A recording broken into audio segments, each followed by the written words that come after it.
Live from New Delhi, you're watching DD India Live, India's voice to the world. I'm Tanvi Thaneja, coming up in the next 30 minutes.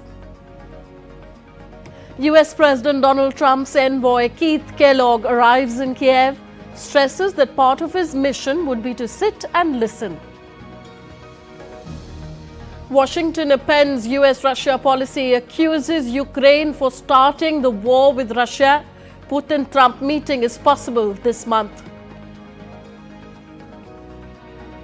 And in the Champions Trophy, Pakistan take on New Zealand in Karachi as it hosts a major ICC cricket tournament in 3 decades.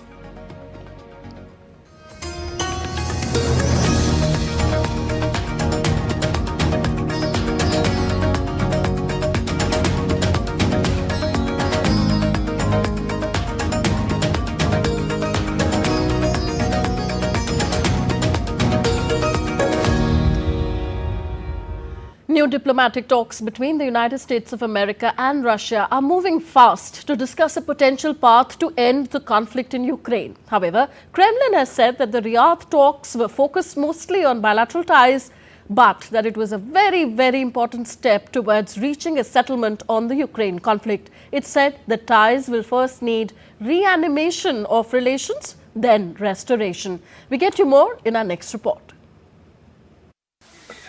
US President Donald Trump's administration has agreed to more talks with Moscow on ending the conflict in Ukraine.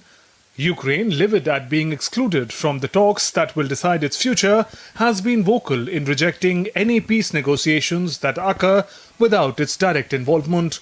President Zelensky has now postponed a planned visit to Saudi Arabia on Wednesday to next month to avoid giving legitimacy to the talks. Trump has, however, dismissed Ukraine's objections and concerns about being left out of the talks. Trump, in fact, blamed it on Kiev that the conflict has stretched so long. And I'm very disappointed. I hear that, they're upset about not having a seat. Well, they've had a seat for 3 years and a long time before that. This could have been settled very easily. Just a half-baked negotiator could have settled this years ago without the loss of much land, very little land, without the loss of any lives, and without the loss of cities that are just laying on their side. For Russia, the main contentious issue and an absolute red line has been Ukraine's NATO membership. Russia has insisted NATO to not grant membership to Ukraine. Moscow is also seeking assurances that NATO will not expand further into Eastern Europe. European leaders have expressed unease over the issue.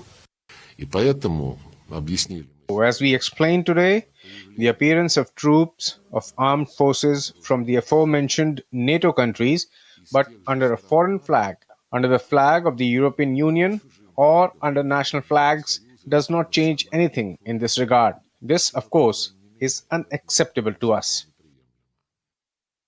Meanwhile, European leaders have begun discussions about sending peacekeeping troops to Ukraine in the event of a peace deal. In contrast with Moscow's hardline opposition to any NATO involvement, Trump said he would not oppose the deployment of European peacekeepers. If they want to do that, that's great. I'm all for it. If they want to do that, I think that'd be fine. I mean, I know France has mentioned it, others have mentioned it, UK has mentioned it, but if we have a peace deal, I think having troops over there from the standpoint of Europe, we won't have to put any over there because, we're very far away. But having troops over there would be fine. I would not object to it at all. Europe is also charting its own way in the event of US-Russia talks. France is hosting a second meeting to discuss Ukraine and European security on Wednesday with several other European and non-European states.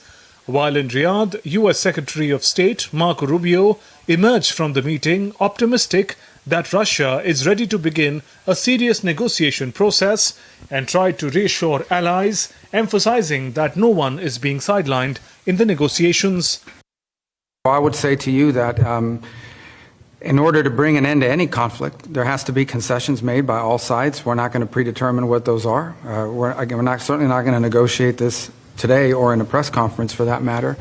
But and there are other parties that have sanctions. The European Union is going to have to be at the table at some point because they have sanctions as well that have been imposed.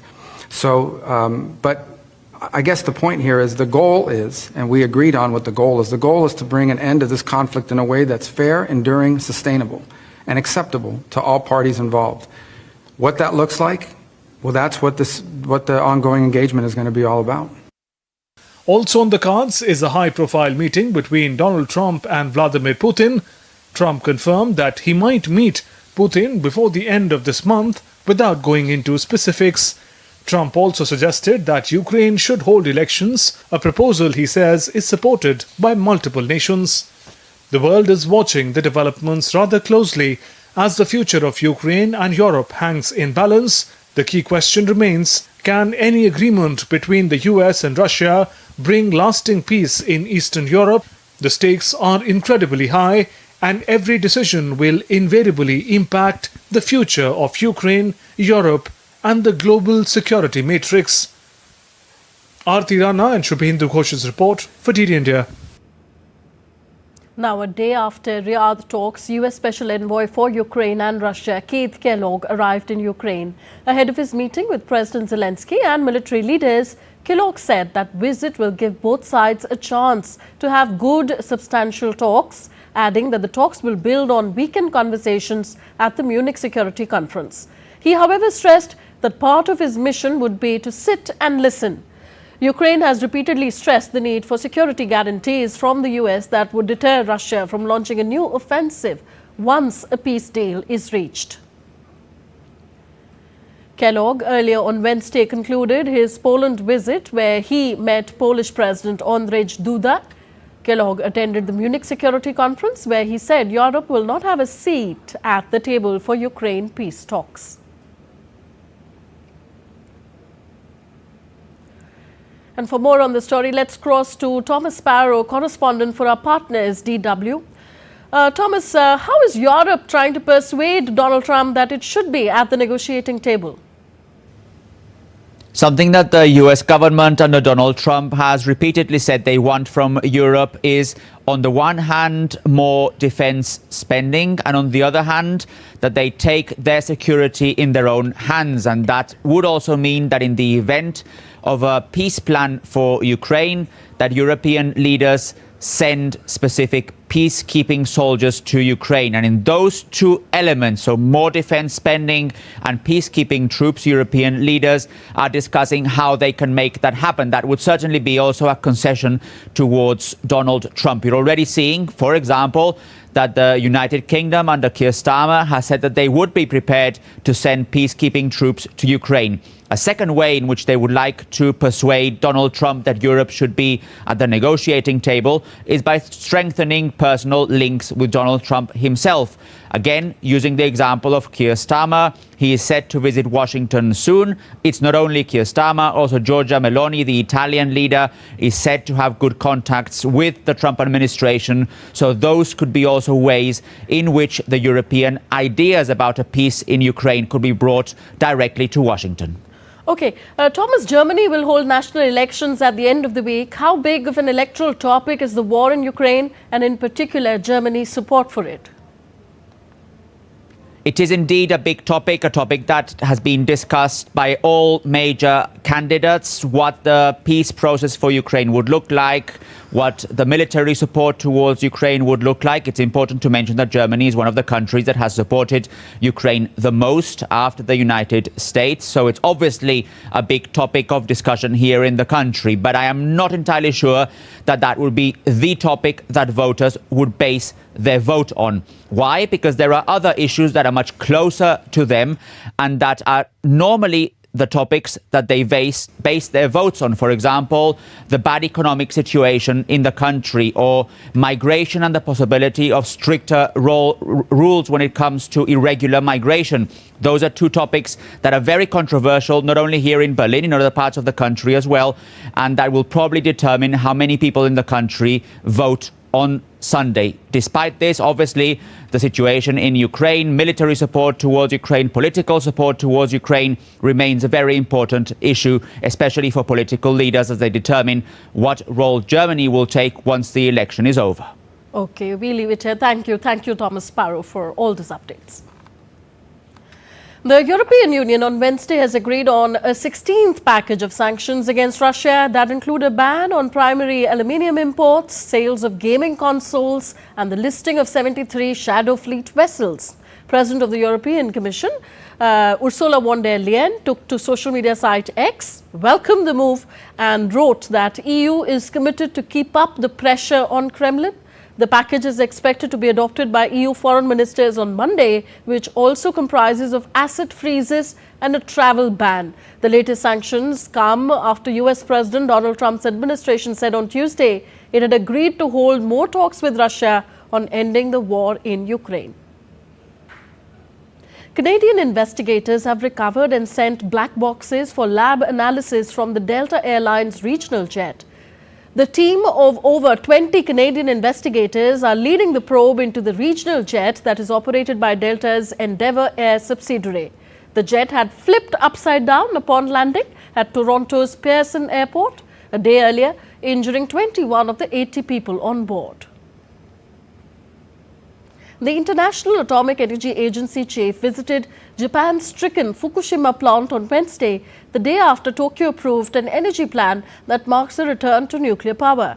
IAEA is monitoring Japan's efforts to decommission the Fukushima Daiichi plant after a 2011 earthquake triggered tsunami, killed 18,000 people and set off the worst nuclear disaster since Chernobyl.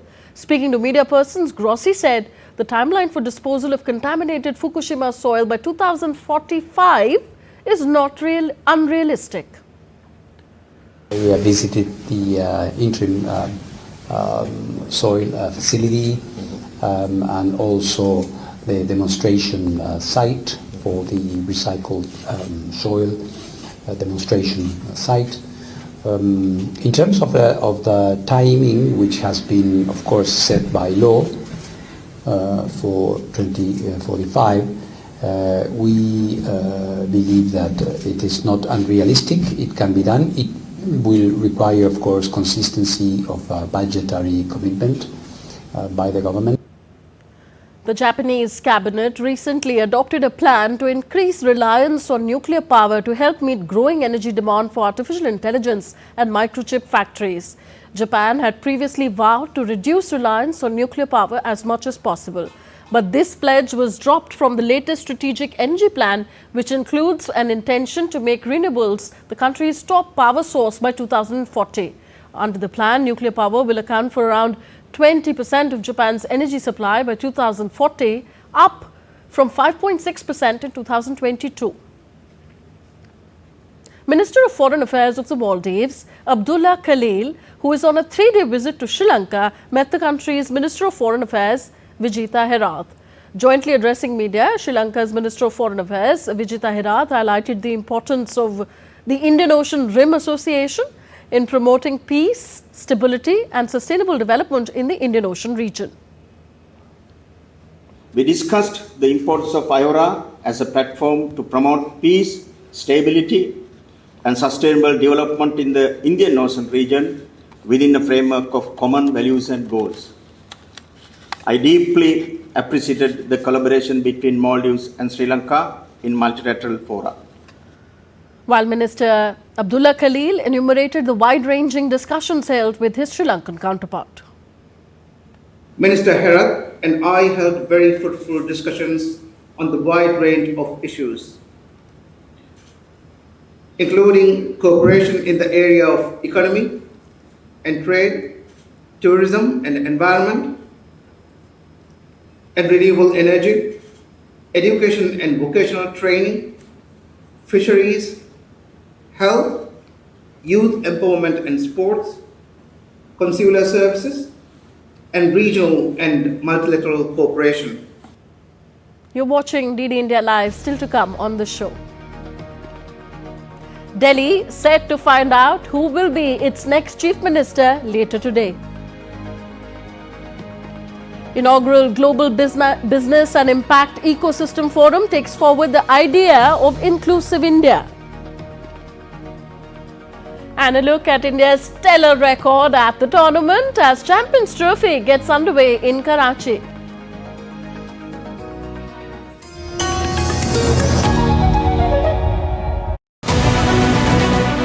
This week on Defense Dynamics, India navigates high-stakes global defense deals. Modi's France visit unlocks strategic technology, so what is it for India's fighter jets? Trump offers F-35 stealth fighters. Are they the game changer or geopolitical dilemma? The world leaders debate AI weapons. Can the regulations keep the lethal innovation in check?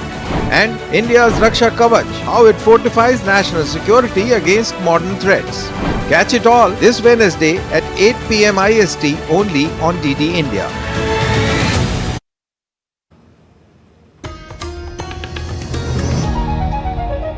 Welcome back. You're watching DD India Live. I am Tanvi Taneja.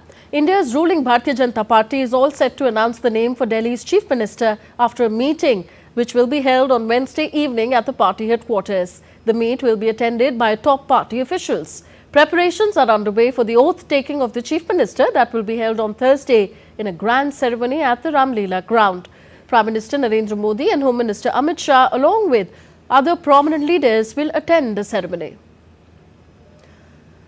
Security has been beefed up at the ceremony site for deployment of more than 5,000 police personnel. Other security arrangements in place include paramilitary forces, emergency response teams, snipers, quick reaction teams and SWAT commandos.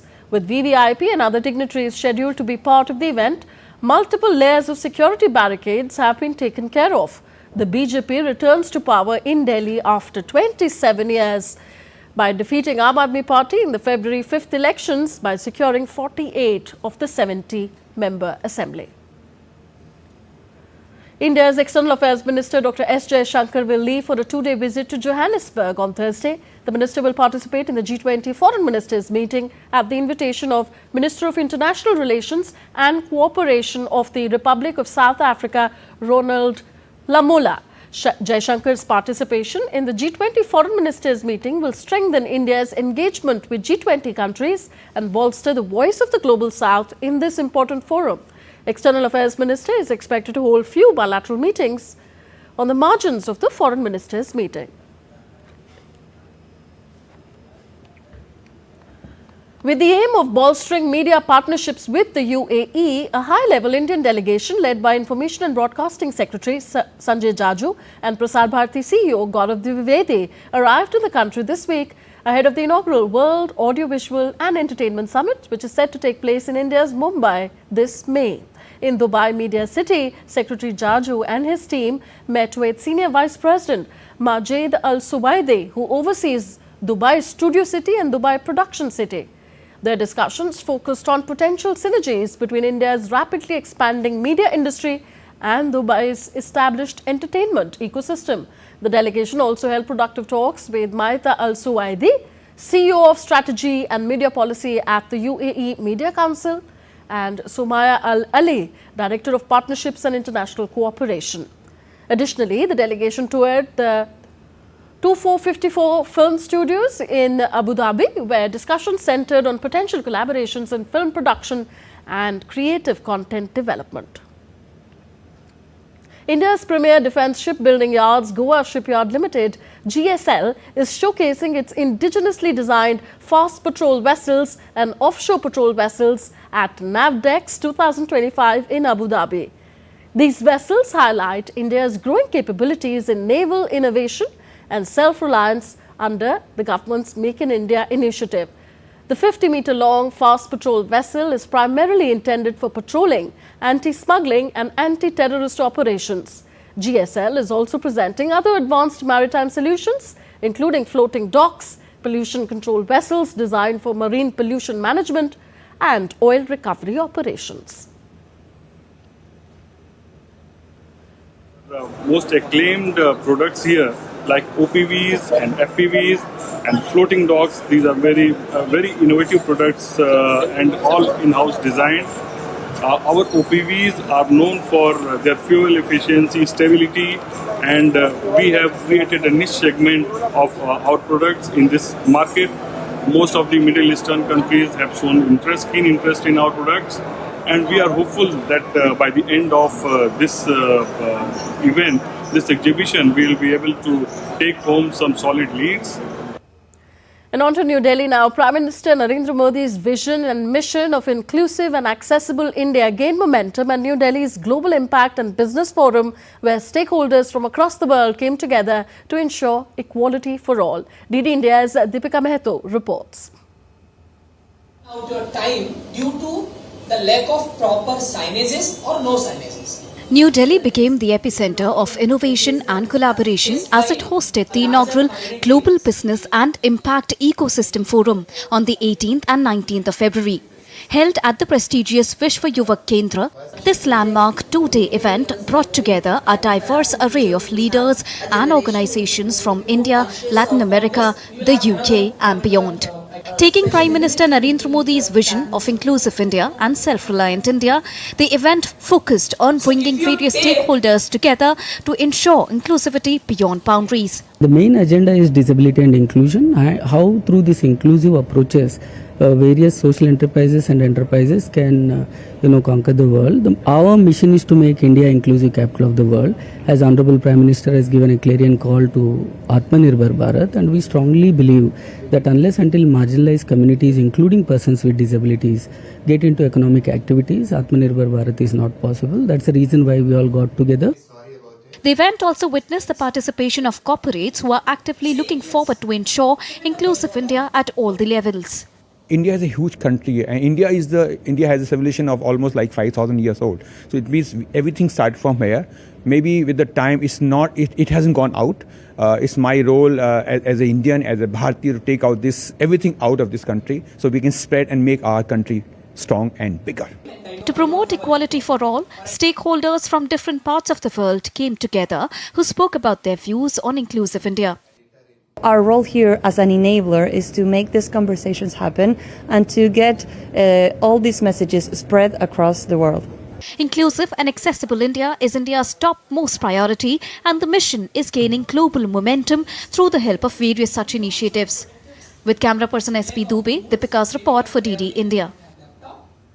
And on to some sporting action now. First updates from cricket. The 8th edition of Champions Trophy 2025 kick-started on Wednesday with hosts Pakistan locking horns with New Zealand in Karachi. After losing early wickets, New Zealand bounced back and crossed the 150-run mark in the 31st over. New Zealand's Will Young is playing fearless cricket and has brought up his fourth ODI century in 107 balls.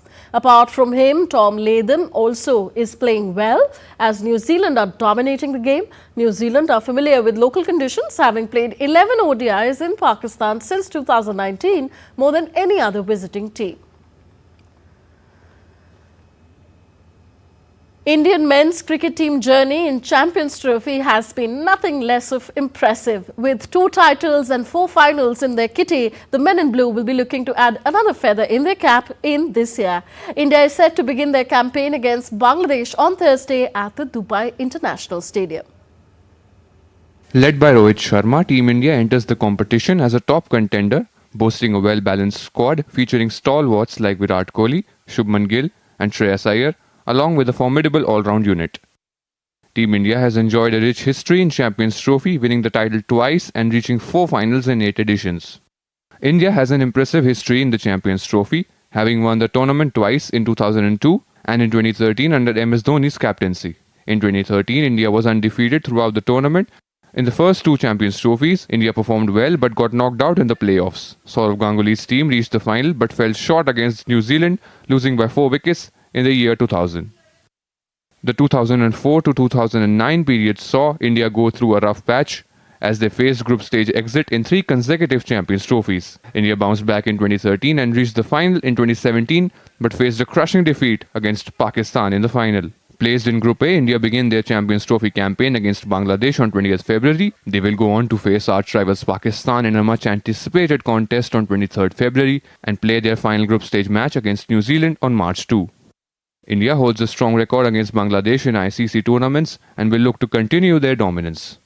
In terms of key battles, Rohit Sharma's battle against Mustafizur Rahman will be crucial as the left-arm pacer has troubled Indian batsmen in the past.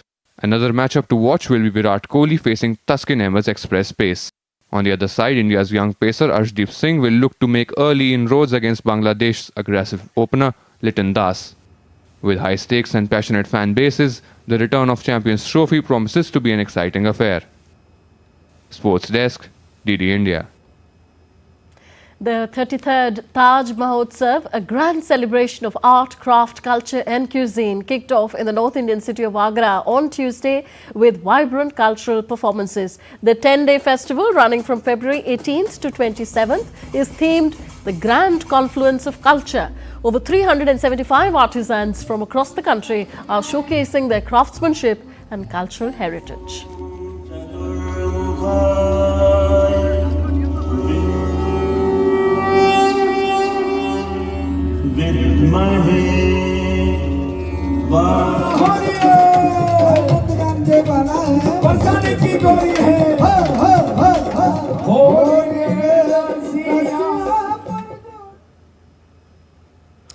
The vibrant culture of India there. That's all for this edition of DD India Live. Do let us know your thoughts on the news of the day. Connect with us on our different social media handles at DD India Live.